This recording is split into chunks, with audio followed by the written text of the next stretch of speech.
given women entrepreneurs in Uganda a total of 815 billion shillings through what we call the GROW project, generating growth opportunities and productivity for women enterprises. And this money, we are beginning to deploy it. And recently, the Uganda Bankers Association had your voice on ensuring that we get patient and more development-oriented capital to the people who are doing business, and they have promised to set aside 1 trillion shillings for export facility within the region to support those who are going to export in the region. So, Your Excellency, the issue of capital, we are now addressing it comprehensively. The second issue you told us to address was the high cost of electricity. And Ministry of Energy and Mineral Development is leading us. And those investors who have set up extra large industrial factories, these are about 46 of them. We have 46 big, which we call extra large industrialists, are consuming about 28% of the electricity we generate in Uganda. They are consuming more electricity than all of us who are consuming in domestic consumption, because we are consuming about 22% of the electricity. But the 46 extra large are consuming 28%. And these have started to enjoy the 5 cents per kilowatt hour. Then the large industrialists, these ones are enjoying a reducing cost per unit of electricity when the industries surpass a predetermined consumption threshold. And they are paying between 2.7 cents of US dollars per kilowatt hour for shoulder, and for off-peak, while about US dollars 6.85 kilowatt hour per kilowatt hour. Those are the cents they pay when they are at peak. In order for manufacturers not to pay, Your Excellency, distributional cost for power, the Electricity Regulatory Authority is in the process of implementing the direct purchase of electricity following the enactment of the regulations that have been passed. And also government, as Your Excellency know, decided not to renew the concession of Umeme Limited so that we can be able to get electricity cost reducing due to elimination of that return on investment which was being earned along that line. And the government has also approved the energy policy, which is going to increase the distribution of cheaper electricity. So, Your Excellency, I should say that as far as the high cost of electricity is concerned, we are also addressing it, particularly for the industrialists. The other third issue you asked us to address is the high cost of transport. And the Ministry of Works and Transport is leading all the agencies and the institutions in the government as well as the private sector. Your Excellency, we are ongoing and we are about to finalize the rehabilitation of the meter gauge railway between Malaba and Kampala, and also the rehabilitation of the Tororo-Gulu-Nimure branch of the meter gauge railway is underway. We have also started the procurement for the standard gauge railway, which is beginning this financial year.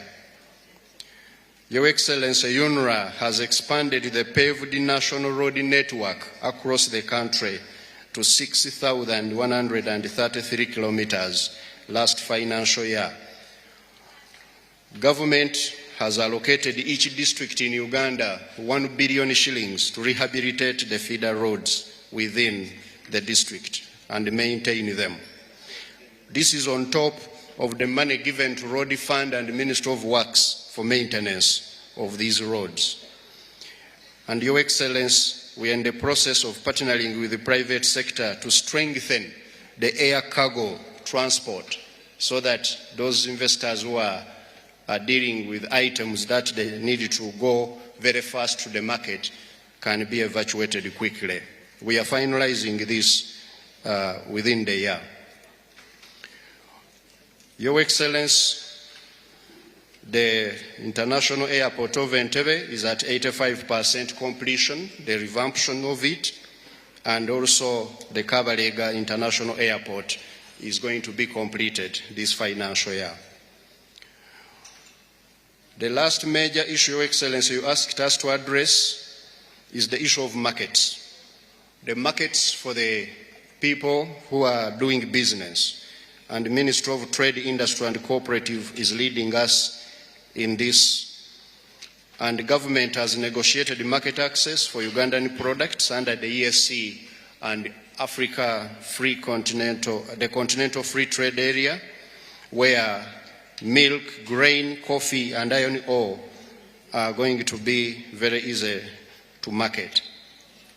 Government is also supporting UNBS, Ugandan National Bureau of Standards, to work with the private sector on product standardization and the quality of our exports.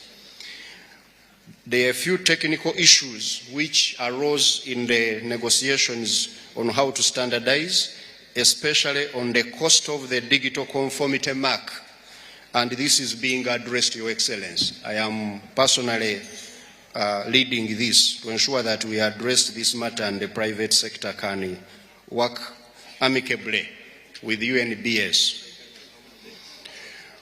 Your Excellency, the other issue was on the bureaucracy in government. The private sector, business people, investors have often raised the issue of slow processes in government, bureaucracy, red tape, as well as corruption in government.